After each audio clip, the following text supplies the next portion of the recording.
Hello everyone and welcome to the Toffee Blues, your source for all things Everton, and welcome to the extra time match report for the Everton 3 Newcastle 0 game at Goodison Park yesterday. Probably the most enjoyable game of the season for Everton fans, a game where it really felt like everything came together at a certain point, and I really felt like this was this was what this team under Sean Dyche could do. There's been signs of it all season. There's been real improvements compared to past Everton teams of the past few years, but yesterday really looked like the first game where really strides were taken. If you look at the league now and you take that 10 points deduction off, I think if we can get it up here, you know, we scroll down a little bit, you look at the league here without that 10-point deduction here, we're here in the league. We take Chelsea's spot in 10th and all of a sudden, looking like one of the better, even the form, looking like one of the better form teams in the Premier League right now. So it's a real positive time to be an Everton fan, even with a 10-point deduction, and that's saying something. Already out of the relegation zone, which is huge. Props to Sean Dyche and to the players who I think yesterday really showed that they cared, that the improvement of the team and everything that's gone along with his team is not just down to Sean Dyche, it's down to the players too and the improvement they've made. Of course, we'll get into a lot of the players that improved and really had an impact on this game. But, if we start off, there was a lot of injuries going into the game. James Garner was ill. We still don't have Onana. There's quite a few players out that usually would have an impact in the team. So it was a change. It says here it was like the similar 4-4-1 that Sean Dyche plays, but it felt very much more like a 4-2-3-1. It felt very much more like that formation, with Ashley Young as a right mid, or even if you take this formation into granted. But yeah, let's say we stuck to the similar formation.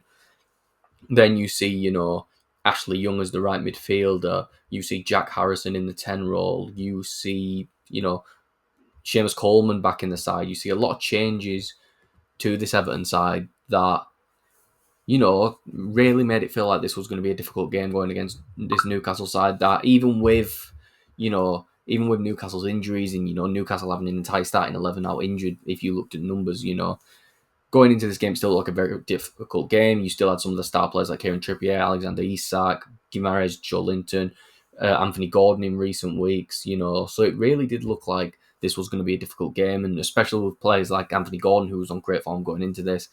And with Everton's luck of former players scoring against us, it really felt like this was going to be a difficult one. But I feel like even from the start of the game, things started to get very clear that things were different. You've got the statistics here on the left-hand side. If we just get these ones here, you saw we didn't have much of the possession, but that's not really a surprise. We never really have much possession. It felt like a game where it was frustrating because it felt like we were creating these chances and not going to score. It was a lot of quick breaks, catching Newcastle off guard and really being able to punish them for, that playing that high line, trying to win the ball high in the pitch and counter us. We were able to, almost counter them. It was a perfect strategy from Sean Dyche to beat Eddie Howe. Everything was, perfectly planned going into it. But I think, it's difficult to look at. There's one chance, if we're going to look at anything, if we can here, yes, we can. There's one here, and I'm trying to find it here. Oh, is it that one? Here we go. This is the one.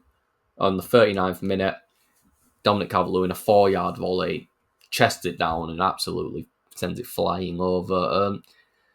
I think one problem is I feel like this is going to be the defining factor of Dominic Calvert-Lewin's game, and it's impossible for something like that not to be. It's a horrendous miss. Any goal scorer should be scoring that.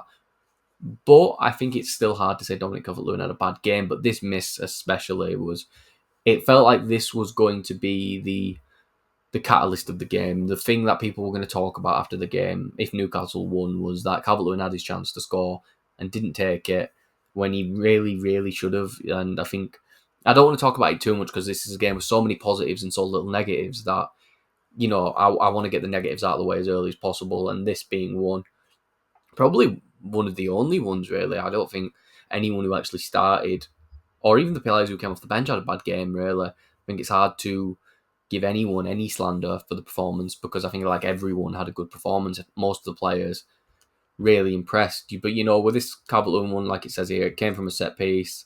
He chests it, and then it looks like what he's attempted to do is turn and volley it high to stop Dubravka having any chance of saving it. Dominic had a few glancing headers and a shot on goal that Dubravka had quite easily dealt with. So I think he was trying to make it in a sense where make it difficult for Dubravka and make it almost impossible to save. But I do think he just overfought it. I think he overfought it and then skied it. But I do think Calvert-Lewin redeems himself later on in the game of having a vital role in the first goal from McNeil. But of course, we will get to that.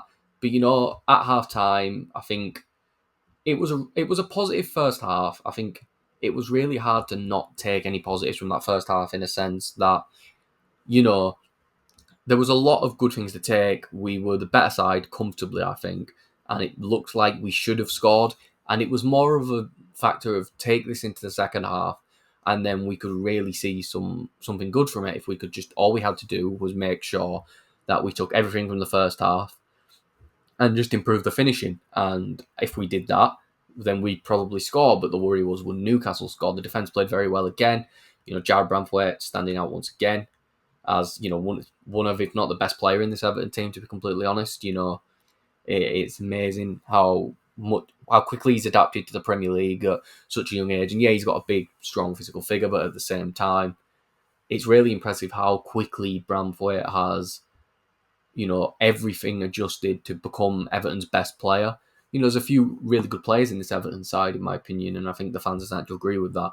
And there's players who are starting to perform every week. And, Pickford's probably still more, I think about it, better than Branthwaite. But for outfield players, I think Branthwaite's got a very strong case to being our best player because he's consistent every week. Even in the 3-0 loss to Man United, he had a good game. So even, if you're a centre-back managing good games in 3-0 defeats, it really shows that you've got something about you. And I feel like he's a gem that Everton need to keep a hold of if we're going to keep progressing. Like I said, we'd be 10th in the league right now with, half the points tally of our past seasons before Christmas. Just over half the points tallies. I think we've had 36 and around 35, 36 the last few seasons. To be on 20 already and to be on such a good run of form, I think it's 8 wins out of the last 12 games. I think it's really impressive, and I think it's something where, this Everton team has to take a lot of props. I think Branthwaite does for really helping secure that defence. Another clean sheet for the team today. Something that at the start of the season looked almost impossible to keep. And now there's been a few games where we've kept strong clean sheets or strong defensive performances. And that is down to players like Branthwaite and players like Mykolenko too, massively improving from how they've been performing in an Everton shirt over the past few years. I think Mykolenko has improved leaps and bounds on Sean Dyche. I think he's really now set a foot down to being the starting left back with no debate.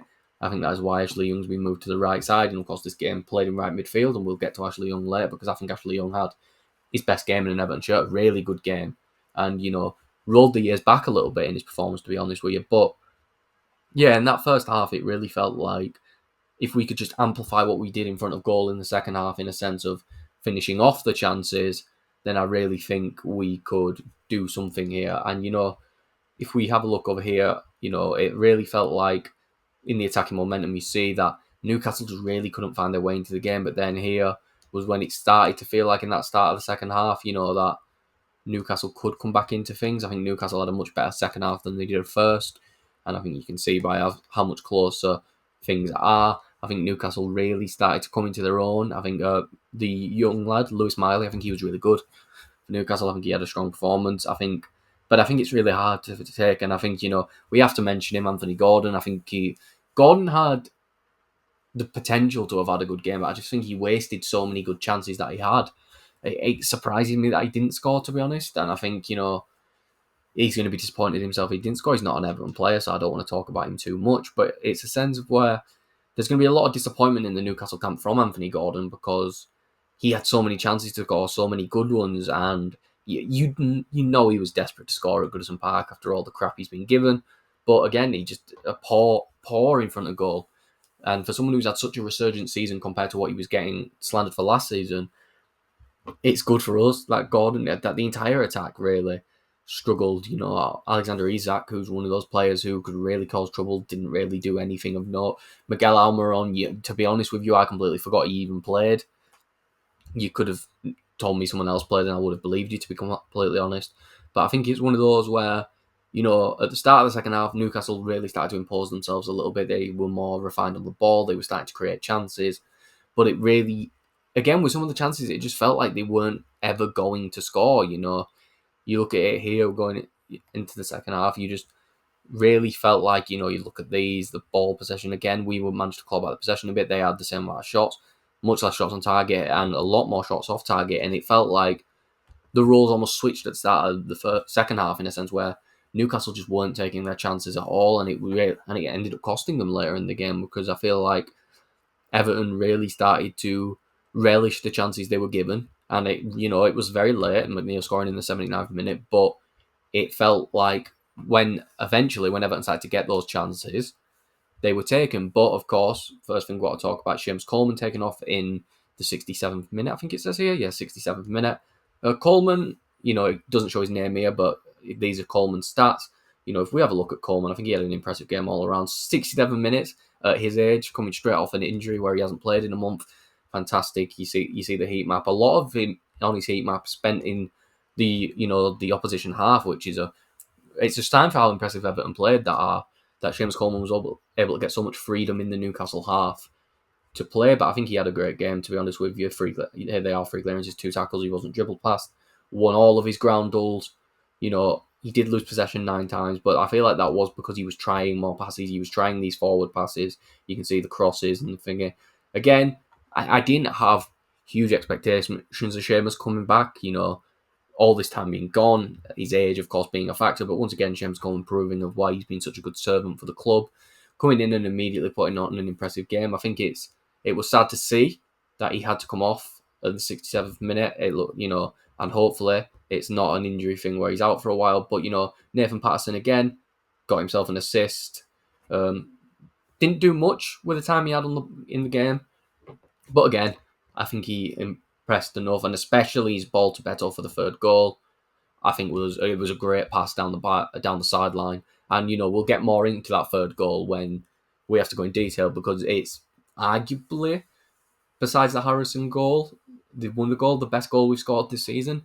Aesthetically, maybe the best goal we've scored all season, in the sense that this Everton team suddenly turned into Barcelona and just absolutely pinged the ball around Newcastle. I do think one factor of us really being able to take it to them so late into the game was the fact that they were tired, the amount of games they've had to play. I think it was something like 10 games in 31 days or something like that, a game every 3 days. I do think that helped us out, but I also think that was expert management from Sean Dyche to really say, right, let's take it to them now. I think he clearly noticed when they were getting tired, and that's when it was time to really turn things on, and the substitution of Beto, I think, really helped too.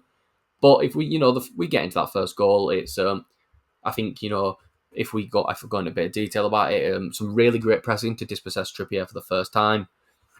And I say the first time because there was 2 horrendous mistakes from Trippier, which cost Liverpool, which cost Newcastle the game.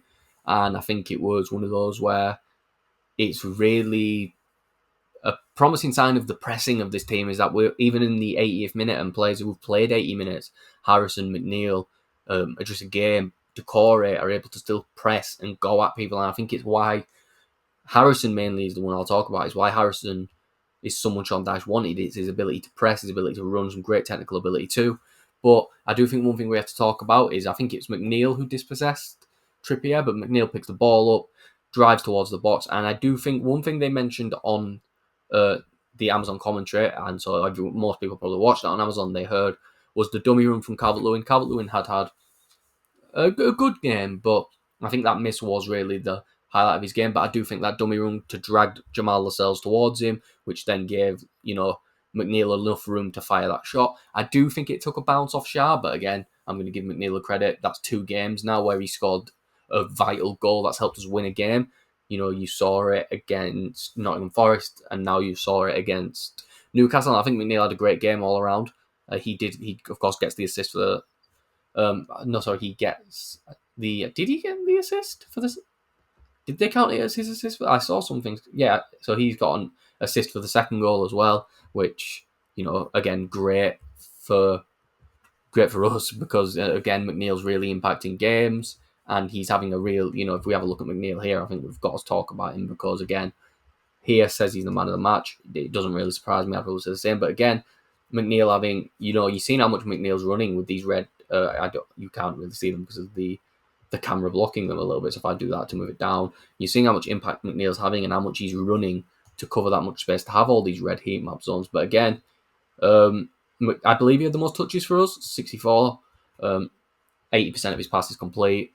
You know, 4 key passes, attempting 15 crosses against a team that are in the Champions League, a team that have constantly impressed, even with these injury problems, showed how much of an impact McNeil can have. He really felt like, although Harrison was the one who played in that 10 role, and I feel like that was more to match the pressing input that Decore can give, the person who almost played that 10 role for Sean Dyche is the one who's going to press it for the striker, the one who's going to charge the goalkeeper down, the one who's going to charge people down. But I feel like McNeil was always our main creative linchpin. He was the one who was going to create the chances. But yeah, I think McNeil had a fantastic game. I think that's 2 really good games back to back now. And McNeil looking like the player he was last season, even an improvement to the player he was last season in this game, in his his attempt to really take control of a game as a winger and really take control as the key creative outlet in this team. I think it was a fantastic performance. I think it was a great goal, fantastic finish, and McNeil comes up big once again to get in back-to-back games to get Everton 6 points. I think that's all I can say into the goal without going into the territory of just repeating myself constantly. But I think McNeil and I think Calvert-Lewin too deserves great praise for that run. But yeah, I think you move on to it then. Newcastle started to come forward a little bit more, really desperate to win the ball, really desperate to try and create and score. And that's what then gives us the space for the second one. Ball played out from a goal kick towards Kieran Trippier. And one thing I will say, it's a throw to Trippier. Harrison was one of the most forward central players on the throw. How quickly Harrison gets back to dispossess Trippier is fantastic. He charges back full speed, dispossesses Trippier, and then the continued pressure forces Trippier to take a bad touch, lets Harrison win the ball, plays the ball across the box, and McNeil misses the strike in a sense, and I don't know if McNeil got a touch to it, and that's why it counts as an assist. But it looks like it's going for McNeil. Instead, it floats through it. It squeezes past to Decore. Great work from Decore, by the way, to give the keeper the eyes, which causes him to dive the wrong way. Decore sends it, slots it in easy. 2-0 Everton. Decore is a player who, again, I think ever since Sean Dyche has come in and he was taken out of the team under previous managers, and I think again Decore has become a key goal scorer. He scored the most goals for us since Sean Dyche has come in, and again played the full 90 minutes, never stopped running. I mean, if you look at that heat map, if I scroll back up a little bit, if you look at that heat map, he was everywhere all game. There's not a position on that heat map that Abdoulaye Decore wasn't in, besides goalkeeper at one point in this game. So I think again, his goal, great finish, great striker's instinct for a midfielder, and a midfielder who really, it's harder and harder to see him not in this Everton team because he's arguably our most influential player. I think his ability to score goals and his ability to press, and I think he did really well in this deeper role. I think both midfielders, him and Idrissa Gueye, did a good job. Idrissa Gueye with quite a lot of fouls, but again, I think Idrissa Gueye still did a good job. He did have his textbook Idrissa Gueye giving a match ball to a fan every game with one of his shots, but again, he's a real defensive midfielder whose goal is to, win the ball, but a lot of running around from Idrissa Gueye again. I think everyone had a good performance in this team in that same time. I don't think there was a single player who played that had a performance that was negative. Even again, Calvert-Lewin, I think, impressed when he came on. Of course, Beto came on and scored the third goal, but I think it was, again, some really good work for the second goal. And at that point, then's where the fun started for the third goal. The 90 plus 6 minute, I think 10 minutes of added time felt ridiculous. But thanks to that 10 minutes of added time, we got arguably the most fun I've heard in Goodison Park for a while. And the whole Ole sequence, if you haven't seen it on Everton's Twitter, go and watch it. I don't know if we can get it linked in this video, but go take the time to watch it if you don't remember how good that sequence leading to the third goal was. And if you don't remember it, don't worry, because I'm here to help you out. Here's the entire Opta analyst for the goal. I believe it was a 30-pass sequence. Yeah, it was an entire 30-pass sequence to Beto. And again, here you see a lot of it down this left-hand side, starting from here. If you follow the numbers, you can see where it went. But it just, something like this, anyway, feels almost unheard of for Everton. A goal sequence like this feels almost unheard of even for a team managed by Sean Dyche, with the reputation Sean Dyche has. And I think Sean Dyche has gone out of his way at Everton to prove that reputation wrong. Some of the football we played, the sleek, calm, composed football that Everton can play at times, and this was the example. A 30-pass move by a team that during this game were in the relegation zone, even if it is because of a 10-point deduction. A team that, it really shows that this is a team that has come on leaps and bounds. And I think, all the fans, including myself at the time, who doubted Sean Dyche would be, I think all of us have tipped a hat and said, this is the right man to take Everton forward, because there's been clear improvement, clear desire from the side. But again, some fantastic football to just, just to play it down this left-hand side here, to just consistently just keep it down this left-hand side. And then when the opportunity arises, back to Pickford, down to Patterson, who Patterson's ball down the sideline for Beto was great, by the way. Beto does a great job keeping himself on side. We've seen Beto run. No one was catching up to him, and a nice finish. A great striker's goal for Beto, someone who has struggled in front of goal, especially against Forest. Like I said in my video with him about the Forest game, I do think he could have done a lot better. I think as a striker, you need to do better than that. But he came in this game, great finish, and a first Premier League goal for Beto. Again, if you haven't seen the post-match interview with him about what it meant to him, take the time out of your day to go watch that. It's a great interview. But again, this entire goal really felt like a capsule of how good this game was for Everton. The fans chanting Ole after each pass after one point. Goodison bouncing, everyone having fun.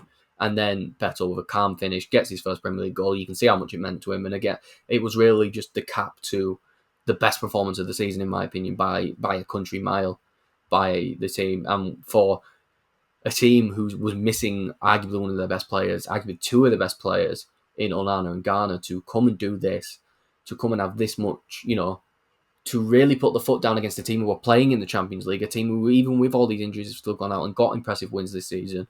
I think it really shows that this Everton team can push on. This Everton team could really do something this season to, again, I saw a lot of comments that this is the most in-love fans have felt with an Everton team for a long time, and I can completely understand that, because this Everton team really feels like there's the passion and the willingness to drive forward and to do something, to do something to make the fans, fall in love with this team again after years of just issues and problems. And I think it's a great thing to see. But I do think one more player who I want to talk about before we finish up the video is Ashley Young. Ashley Young is a player who I've given a lot of crap to. A lot of Everton fans have given a lot of crap to, and rightly so, in my opinion. I think he's had a poor season. Again, I'll always give the leeway that he's a 38-year-old man. Most people have retired and are pundits by this point, so fair play to Ashley Young for keeping himself in condition to play football. But Ashley Young gets a higher the pitch role and excels, in my opinion. One of the best players, in my opinion. Had a real impact down that right side. I think maybe relished the chance of being able to get forward a little more, and not having to worry about his defensive duties or not. Again, to say this right-hand side had a combined age of over 70, it really didn't look it in the game, in my opinion. I think both players really impressed. But Ashley Young, in my opinion, was great. Deserves all the plaudits for this game for getting forward. 2 key passes. I think he showed that there is something in there still with Ashley Young. And although just over one game, I don't want him starting in this position. I don't really think he should be starting at all, to be honest with you. That's my opinion. I think Ashley Young offers a lot more off the bench and in a leadership role. But I will give him his flowers where he deserves them. A fantastic performance from Ashley Young all round. And, to play the full 90 minutes again at his age it's a testament to him as a professional. And I think he deserves his flowers for that. But yeah, I think, but I do think that's going to be the end for this video. If you did enjoy the video, please make sure to like and subscribe to the channel. Follow us on Twitter at Everton Newsfeed, and follow me on Twitter at Callum Brannan3. And I will see everyone for the next video and or live stream that I'm on. Goodbye, everyone. Have a nice rest of your day. Up the Toffees. Let's go.